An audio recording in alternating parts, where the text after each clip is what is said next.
Evangelho de João, capítulo 4. Vamos ler os versículos 46 até os 54. Dirigiu-se Jesus de novo a Caná da Galileia, onde da água fizera vinho. Ora, havia ali um oficial do rei, cujo filho estava doente em Cafarnaum. Tendo ouvido dizer que Jesus viera da Judéia para a Galileia, foi ter com ele e lhe rogou que descesse para curar seu filho, que estava à morte. Então Jesus lhe disse: se porventura não virdes sinais e prodígios, de modo nenhum crereis. Rogou-lhe o oficial: Senhor, desce antes que meu filho morra. Vai, disse-lhe Jesus, teu filho vive. O homem creu na palavra de Jesus e partiu. Já ele descia quando seus servos lhe vieram ao encontro, anunciando-lhe que o seu filho vivia. Então indagou deles a que hora o seu filho se sentira melhor. Informaram: ontem, à hora 7, a febre o deixou. Com isso, reconheceu o pai ser aquela precisamente a hora em que Jesus lhe dissera: teu filho vive. E creu ele e toda a sua casa. Foi este o segundo sinal que fez Jesus depois de vir da Judéia para a Galileia. Aleluia.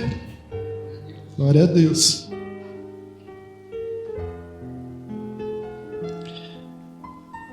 Pode, por favor, sente-se, fique à vontade.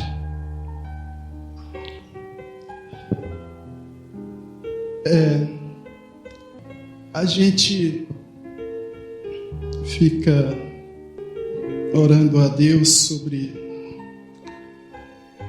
nossas vidas, a nossa vida cristã, sobre nossas igrejas, o cristianismo em geral, e sempre buscando de Deus uma resposta, que a sua palavra possa nos trazer uma resposta para as nossas indagações. Porque Jesus faz um comentário dentro deste texto que é uma grande realidade nos nossos dias. A observação que Jesus faz neste texto é uma observação que nós podemos fazer também, pois as coisas parecem que não mudam.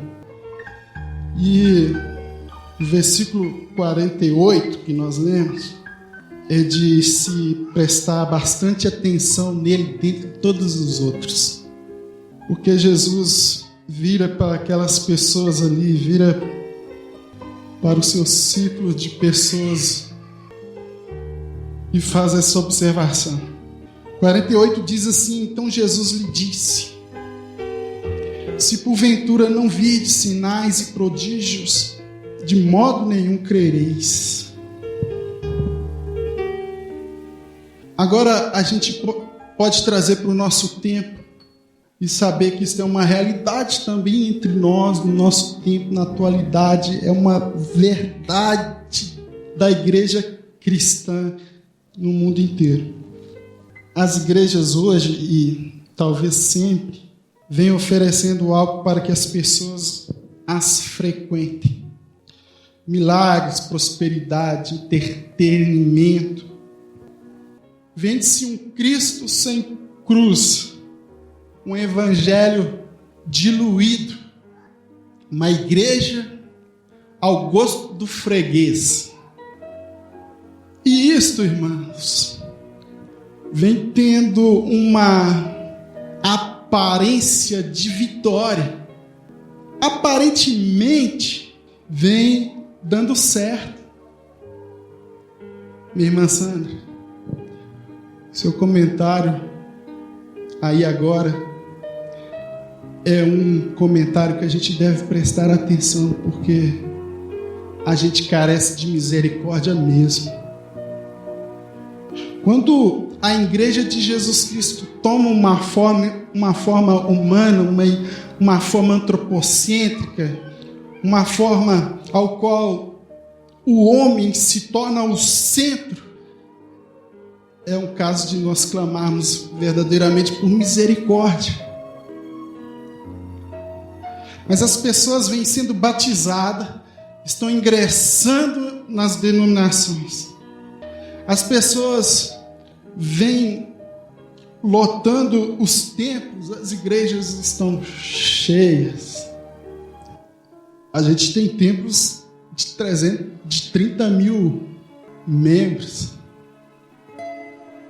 100 mil, denominações de 5 milhões, 7 milhões, 8 milhões de membros. Então, a grosso modo, tem a aparência de que isso está dando certo, tem dado resultado.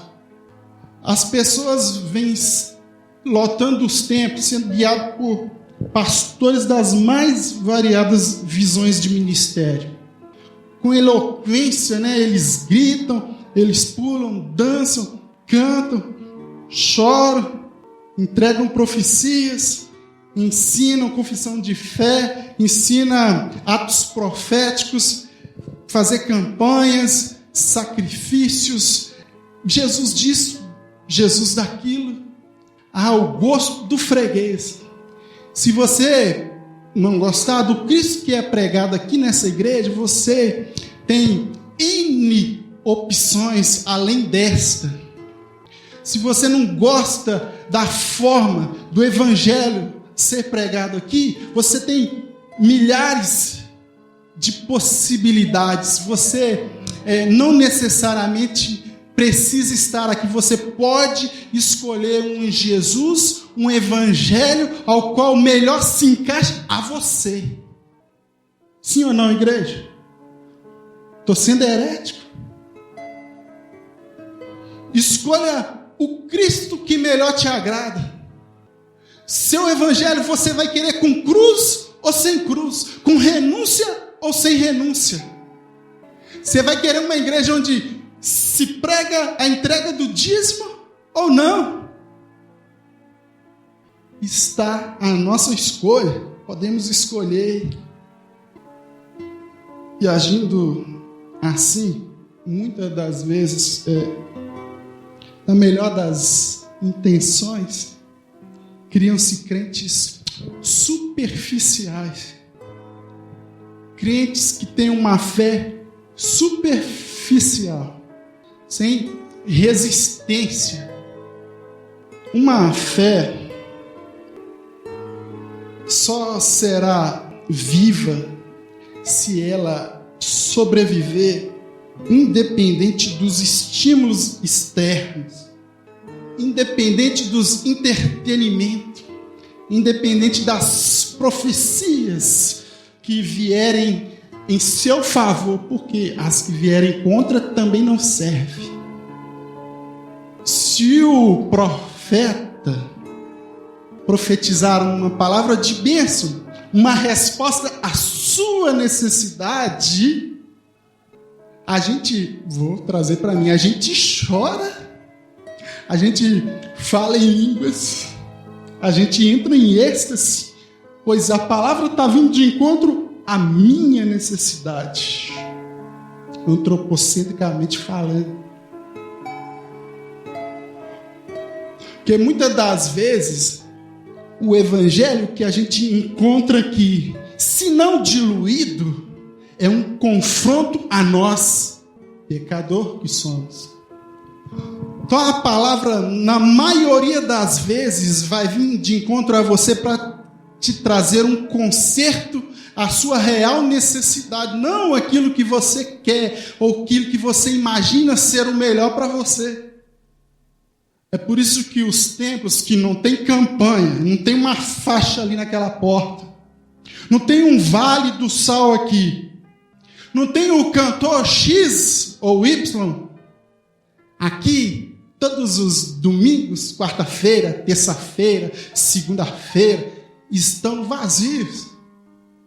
Aí você vê as campanhas por aí, Eu não vou nem falar. Eu ia falar de... Vocês iam identificar. Vocês iam falar que eu estou falando, né? Que a gente passa, a gente vê algumas coisas. Amém. Cada um permaneça naquilo que Deus chamou. Se Deus chamou, se Deus falou para fazer, que faça.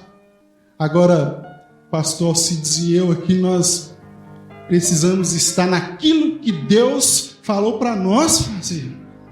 Na revelação que nós temos da palavra de Deus. Então é por isso que eu não te prometo apartamento nenhum, avião nenhum. Também não te falo que é para você tirar todo o seu dinheiro lá da poupança e colocar nesse gasofilaço. Então, as pessoas vêm sido criadas dessa forma. Eu não sei, quando você nasceu, se o evangelho que você recebeu, se é diferente do que você vê hoje. Eu nasci no evangelho muito diferente do que eu creio hoje. Muito. Absurdamente muito diferente. Eu diria que o meu Cristo, o Jesus que eu creio, não é o mesmo do que eu crio um dia. Muito diferente. O meu Cristo, o Jesus que eu crio, não me dá só boas notícias. Agora, é bem verdade que eu gostaria de eu gostaria de ter todos os sinais. Que Jesus, a todo tempo, me demonstrasse os teus sinais. Aquilo que Ele pode fazer. Mas Ele não é bem assim, Ele é diferente disto. Irmãos, eu espero não estar criando neste aprisco do Senhor crentes superficiais, pessoas que não têm profundidade na sua fé, pessoas que não sobrevivem às dificuldades no que diz respeito a permanecer crendo. Porque nós precisamos aprofundar a nossa fé. Ter fé com profundidade, não ser um crente superficial. Então vamos tentar achar aqui alguma lição para que a gente não caia nesse erro que a gente vê nesse texto. Porque os superficiais, eles querem ver os sinais. Uma das características recorrentes em nossas igrejas é a necessidade da demonstração de que Jesus está naquele lugar. Que Jesus precisa demonstrar o tempo todo que Ele está ali. Dizem assim, onde Jesus está, alguma coisa acontece. Tem que haver manifestação, tem que haver demonstração, tem que haver sinais. Então, os superficiais, eles estão em busca disso. Uma fé superficial, ela sobrevive embasado nisto.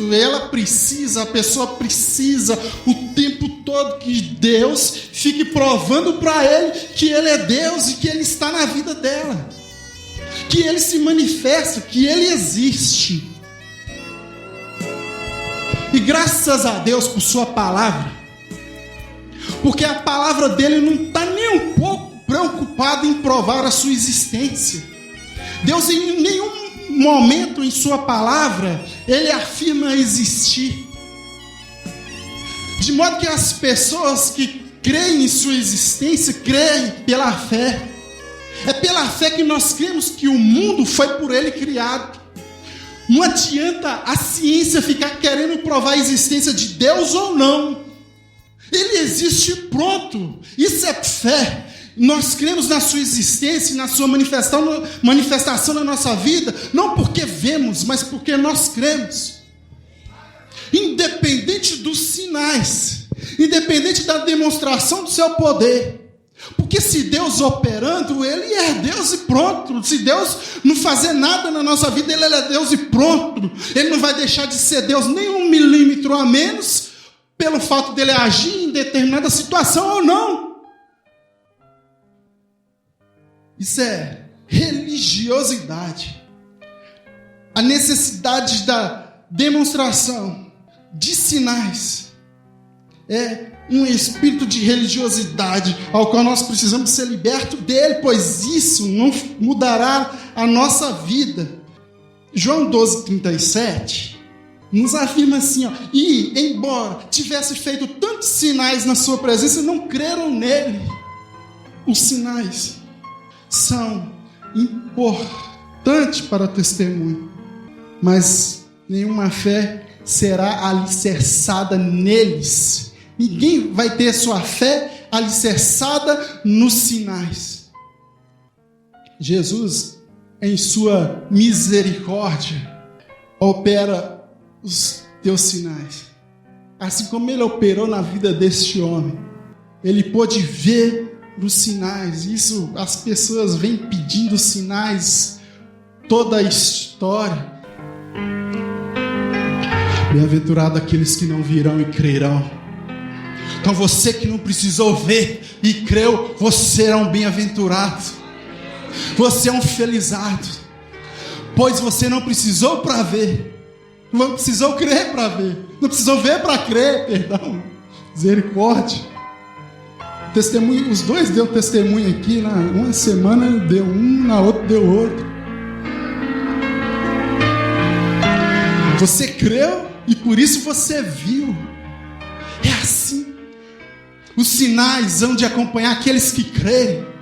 Você crê, então os sinais vão te acompanhar. Eles não vão te acompanhar para você crer, é porque você crê que eles vão aparecer na sua vida. É por você crer que eles serão demonstrados na sua vida.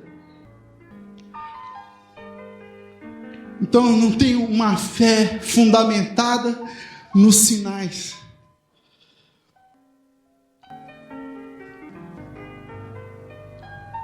Uma outra situação de superficialidade de fé, irmão, é que as pessoas têm dificuldades com o tempo.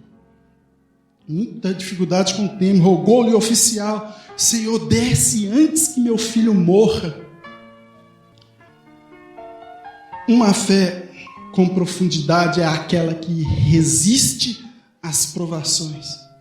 E uma das dificuldades em sua superficialidade está exatamente na questão de vencer o tempo.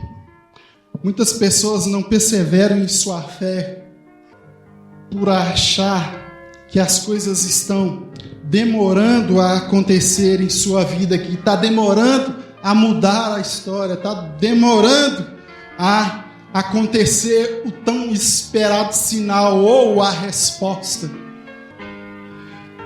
Essa dificuldade em resistir ao tempo, quando a nossa fé é provada, é característica de muita gente, na sua superficialidade de fé, não resiste ao tempo, porque nós somos imediatistas, nós queremos as coisas do tipo fast food, nós queremos que nosso Deus também seja assim. No drive-thru de Deus, você entra por uma porta da igreja, na hora que você sai pela outra, Deus já concebeu a resposta, uma McDonald's espiritual. E não é assim, nunca foi assim. Porque a nossa fé precisa passar da superficialidade para uma profundidade. E a profundidade vai exigir uma demanda de tempo, pois ela precisa ser provada. Toda a fé precisa ser provada, nós precisamos ser provados, é necessário. E sejamos provados. Infelizmente, esta é uma má notícia que nós temos, porque nós vivemos agarrados nesse tempo e não conseguimos nos livrar dele.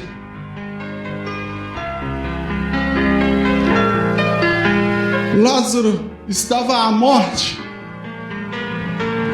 e mandaram chamar Jesus, porque Jesus tinha uma resposta, Jesus tinha uma solução para aquelas mulheres, assim como Jesus tem uma solução para o seu problema. Jesus é a solução para a sua situação. Há coisas que só Jesus pode fazer. a situação em nossas vidas que só Jesus pode intervir, pois só Ele alcança. Há dimensões na vida da gente que a medicina não vai alcançar, porque há doenças, por exemplo, que elas estão alojadas na nossa alma. E isto é um lugar inacessível para o homem. Mas Lázaro estava à morte e manda chamar ele, Jesus. Mas Jesus não se dá o trabalho. Jesus estava fazendo o que estava e ficou ali fazendo. E depois de 4 dias, né? Mas eu quero chamar a atenção para uma observação que Marta e Maria fazem. Ela diz assim: Senhor, se estivesse aqui, meu irmão não teria morrido. Ela disse para Jesus o seguinte: o Senhor chegou atrasado, o Senhor perdeu o ônibus, o Senhor perdeu o jegue, já era para ter passado há 4 dias e agora meu irmão já está fedendo.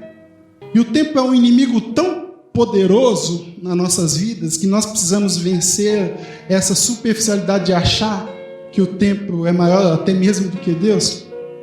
Que Jesus vira para ela e fala assim: aquele que crê em mim, mesmo que morra, viverá. Mas olha a superficialidade da fé, porque esta fé é religiosa.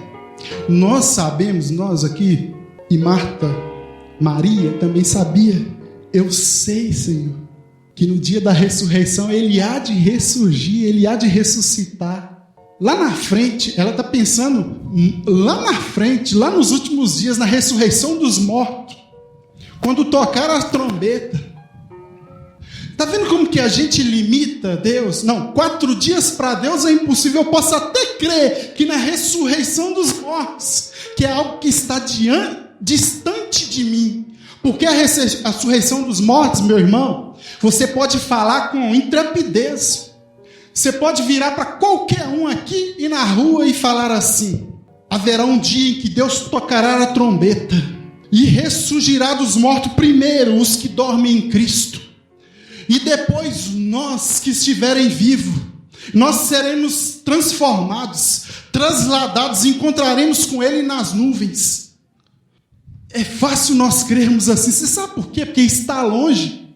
Você não tem noção. Isso pode demorar muitos anos e a minha fé não será provada nisso.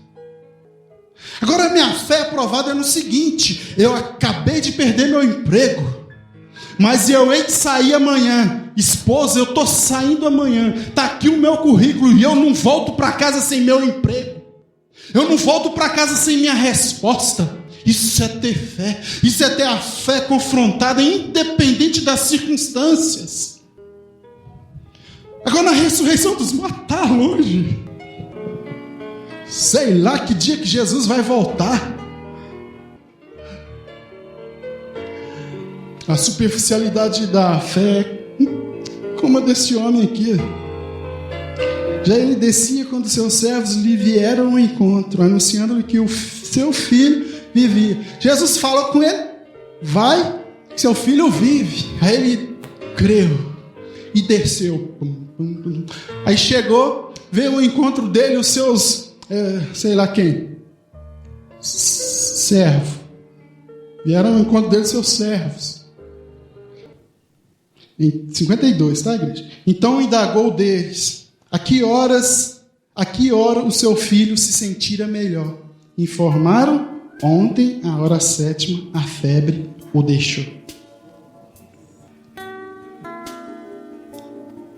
O superficial, ele sempre vai ter aquela dúvida. Ele vai sempre duvidar. E o pior de tudo, duvidar da palavra de Deus, duvidar da palavra de Jesus.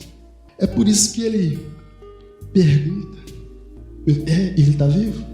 E que horas? Que horas foi Que horas que o milagre aconteceu? Aí eles falam, vou pôr aqui nossa, 7 horas da noite.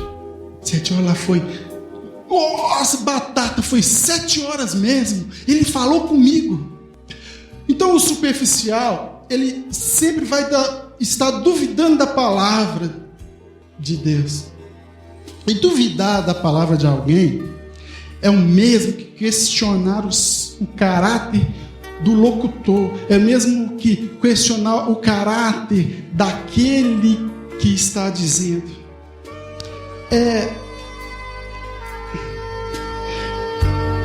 Na hora que você duvida da palavra de Deus,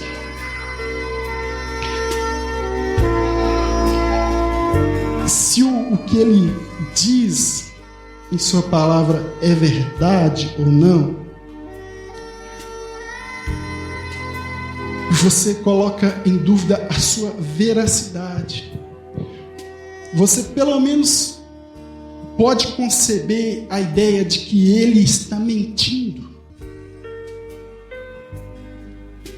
Quando você duvida da palavra de alguém, você está questionando, você está abrindo uma possibilidade de que aquela pessoa esteja mentindo.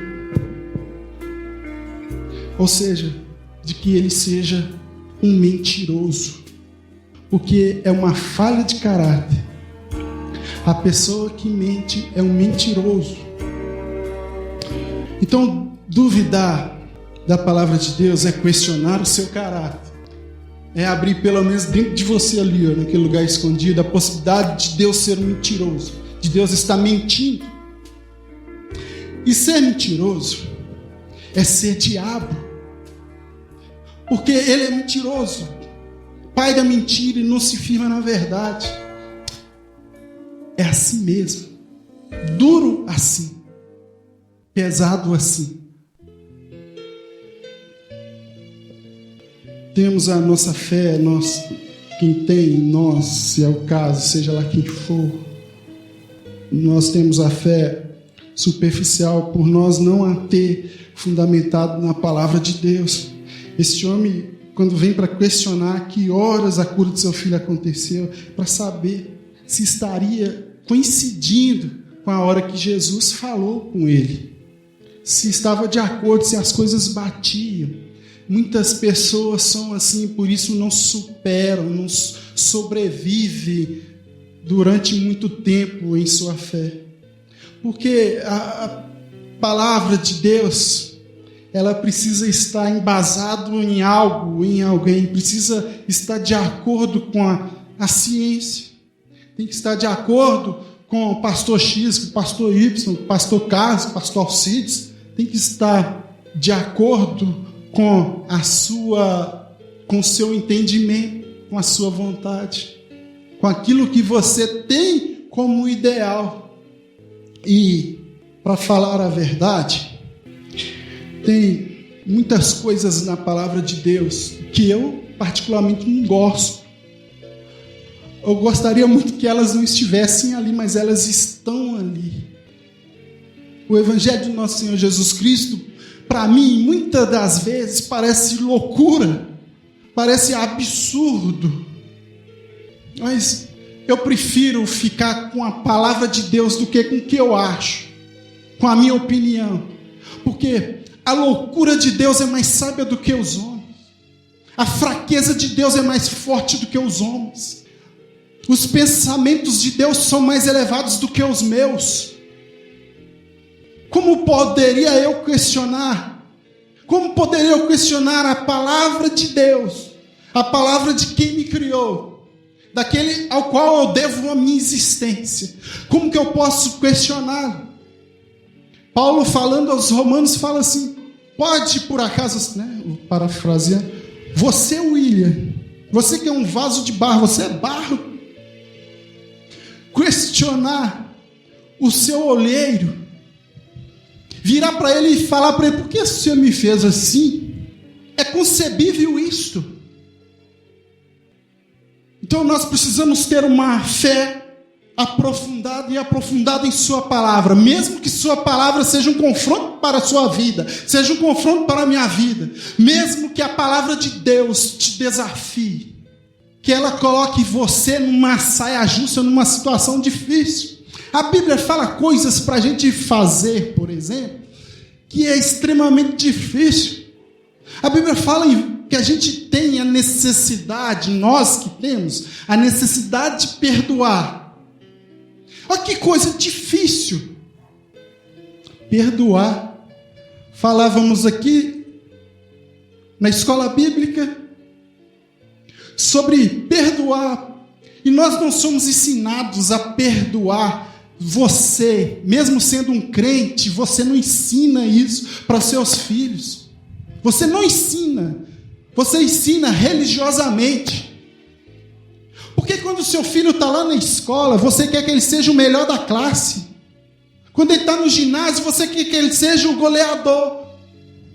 Você não quer que ele fique na de fora. Sim ou não? Verdade. Porque perdoar, a palavra perdão, o que ela significa? Perder. Não simplesmente perder. É ter uma grande perda. Por isso está escrito, se diz perdão. Para você ter uma perdona. Ai, que difícil. Quer dizer que eu tenho que chegar para fulano e eu ofendi, ou ele me ofendeu, que nós não pecamos um contra o outro, nós pecamos quando nós ofendemos um ao outro, nós pecamos contra o céu, mas ofendemos a terra. Aí eu chego para o Baese e falo assim: Baese, eu sou um perdedor, eu perdi para você, você me ofendeu, me humilhou, você jogou na minha cara coisas tristes de ouvir, mas me perdoa, porque eu também te falei, eu também te respondi à altura, eu perdi. Olha para você ver, minha mãe me ensinou isso, meu pai me ensinou isso. Não, mas a palavra de Deus te confronta a isso. Tem que entregar a palavra, graças a Deus. Que você possa levar para sua casa, ou você possa ruminar isso, irmãos. Não viva, decida não viver a superficialidade da sua fé. Decida viver na profundidade, decida viver em intensidade aquilo que Deus tem para a sua vida. Deixa de ser um parasita. Porque tem crentes parasitando, vegetando em sua fé. Como diz a minha irmã aqui, misericórdia. Porque ele e Deus já romperam o relacionamento. Sua fé era superficial, não resistiu viver sem os sinais. Não resistiu à provação do tempo, não submeteu, não concebeu a palavra de Deus como fundamento de sua fé. Então viva a fé em intensidade. Busque, irmãos, aprofundar-se cada vez mais. Passa a palavra. Que o Senhor vos abençoe.